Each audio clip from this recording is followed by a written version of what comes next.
जय जय रघुवीर समर्थ. आज आपण दशक 14 समाज 6वा श्रवण करणार आहोत.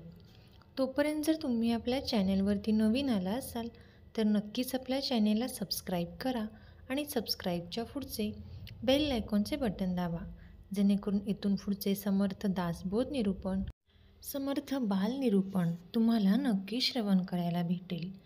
चला तर मग आजच्या निरूपणाला आपण सुरुवात करूया. जय जय रघुवीर समर्थ. दशक 14वा समास 6वा चातुर्य लक्षण नाम. दशक 14 अखंड ध्यान नाम. भगवंताच्या सतत नामामध्ये राहिले तर आपला विजय हा निश्चित आहे. जसे की सावत्या माळीने शेतात काम करता करता नाम घेतले व भाजी मुळ्यात भगवंत पाहिला. गव्हाचे वाटप केले. शेतात पेरण्यासाठी एकही गहू ठेवला नाही आणि पेरणीच्या वेळी कुणीही बी दिले नाही. एका व्यक्तीने कुच्चिक भावनेने कडू भोपळ्याचे बी दिले आणि पांडुरंगाचे नाम घेत घेत पेरणी केली आणि एके दिवशी प्रत्येक भोपळ्यातून अखंड अशा गव्हाच्या राशी तयार झाल्या. काय हा चमत्कार आहे ना अखंड नामाचा. समास 6वा चातुर्य लक्षण नाम. चातुर्याने आपले अंतरंग संपन्न केले पाहिजे. योग्य वेळी चातुर्य वापरता आले पाहिजे. ज्यावेळी रावणाने पत्नीला विचारले, तू रोज अंगणात माझ्या शत्रूचे नाव का लिहितेस, तेव्हा मंडोदरी म्हणते, मी रामचे नाव लिहित नाही. तर रा म्हणजे रावण आणि म म्हणजे मंडोदरी असे चातुर्य वापरून तिने उत्तर दिले. कारण मंडोदरी राम कोण हे जाणून होती. असे चातुर्य आपल्यालाही वापरता आले पाहिजे. समर्थ पुन्हा पुन्हा सांगतात, प्रत्येक माणूस बदल करू शकतो. स्वतःमध्ये बदल घडून आल्यावर इतरांमध्ये बदल घडवावे. या समासामध्ये समर्थ सांगतात, प्रत्येकाने अंगी चांगले गुण घ्यावेत, अवगुण टाकावेत. प्रयत्नाने चांगल्या मार्गाने वैभव मिळवावे, त्याचा उपभोग घ्यावा. प्रत्येकाच्या अंतरामध्ये आपल्याविषयी आदर वाटावा असे वागावे. दुसऱ्यासाठी शरीराने मनाने झिजावे. सर्वांमध्ये भागवत शक्ती भक्ती वाढवावी. आपल्याला जन्मतःच मिळालेले रूप काही बदलता येत नाही, पण आपले अवगुण आहेत ते टाकून चांगले गुण हे नक्की घेता येतात. त्यासाठी अभ्यास पाहिजे. उपजतच काळे आहे गोरे आहे होत नाही. मुका आहे बोलता येत नाही. आंधळा आहे दृष्टी येत नाही आणि बहिरा आहे ऐकायला येत नाही. पांगळा आहे त्याला चालता येत नाही. ही शरीरव्यंगे बदलता येत नाहीत, पण अवगुण जाण्यास चातुर्य व शहाणपण वापरून घालवावे लागते.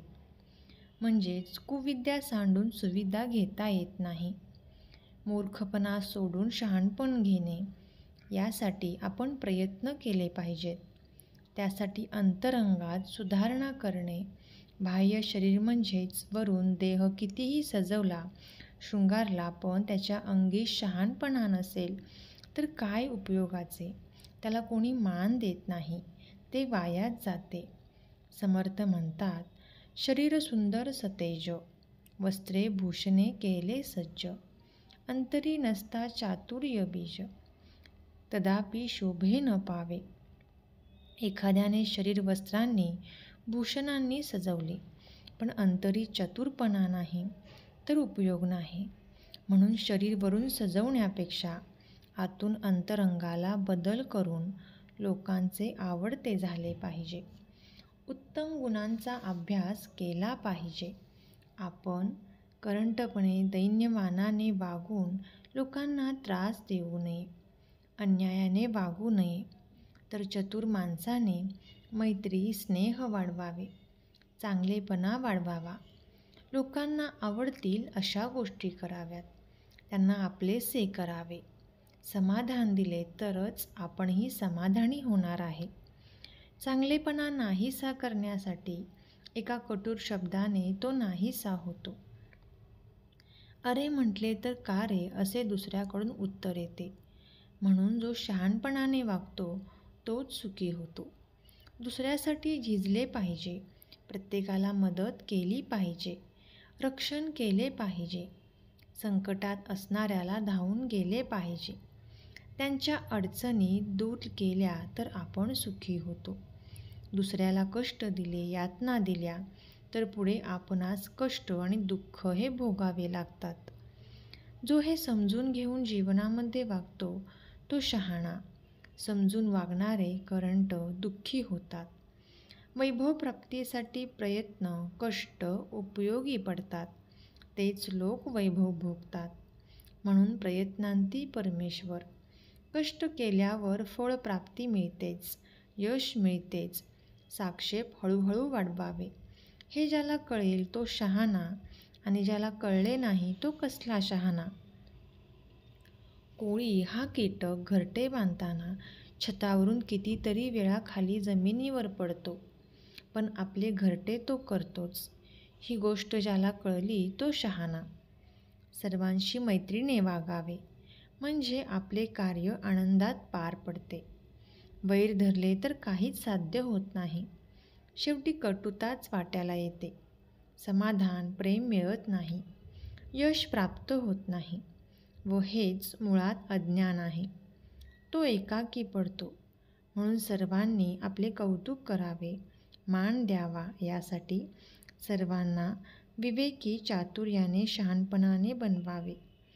उत्तम गुण शिकवावेत, अवगुण हे दूर करावेत. सद्गुणी बनवावे. आळशी आहेत त्यांना उद्योगी बनवून करून अभ्यास करावा. व पापी आहेत ते पश्चाताप पाहून सुधारले पाहिजेत.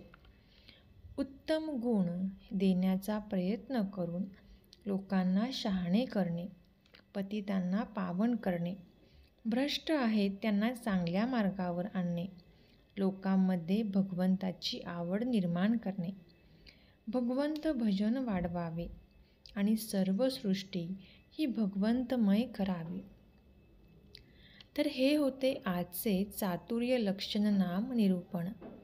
जय जय रघुवीर समर्थ. श्रीराम समर्थ. धन्यवाद.